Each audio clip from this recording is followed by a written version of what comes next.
Un site chimique, donc comme on a qui ressemble à plutôt de sites chimiques, on a plusieurs industries sur une zone industrielle qui produisent des solvants, des peintures, des engrais ou je sais quoi, et qui faisaient en quelque sorte déjà de l'écologie industrielle sans le savoir. Ils avaient trois grosses multinationales de la pétrochimie ou de la pharmaceutique créé ensemble une société comme prestataire de services pour leurs activités sur cette zone-là. Et cette société-là a fait de l'écologie industrielle dans le sens où elle mutualisait toute une série de services pour 3 clients et créait déjà une sorte de cohésion et avait déjà mené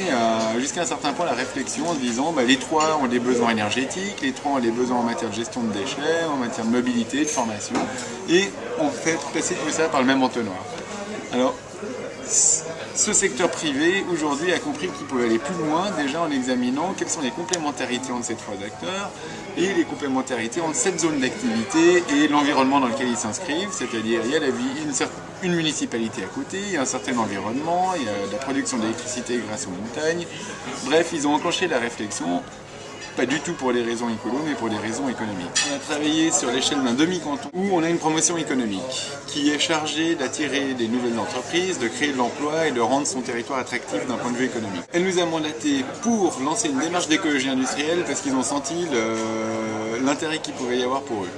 en termes d'attractivité et en termes de durabilité, qui est devenu un critère incontournable. Nous, notre démarche, c'est de faire une sorte d'état des lieux sur l'ensemble du territoire. L'état des lieux consiste à, comprendre quelle est la situation d'un point de vue économique, mais pas sur la base, comme on le ferait d'habitude, sur une base des chiffres d'affaires, des flux monétaires, etc., mais plutôt sur une base physique, c'est-à-dire quels sont les flux de matière et d'énergie pour quel type d'activité, quel type de valeur ajoutée. Un petit peu le fondement, le terrain de chasse de l'écologie industrielle. Sur cette base-là, la valeur ajoutée que nous allons donner, nous,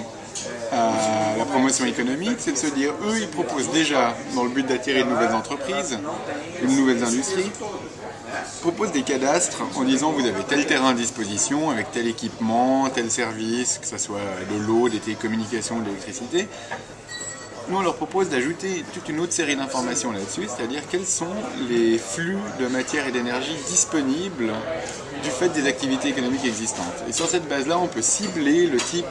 d'acteurs économiques à draguer, en quelque sorte, ou à attirer sur le territoire, en leur disant, nous, on a des flux de matière qui sont disponibles, qui pour l'instant sont des déchets, mais qui pourraient être des ressources. Elles sont disponibles à bon prix, de manière abondante, et vous serez sécurisé de par la présence de déjà d'autres acteurs.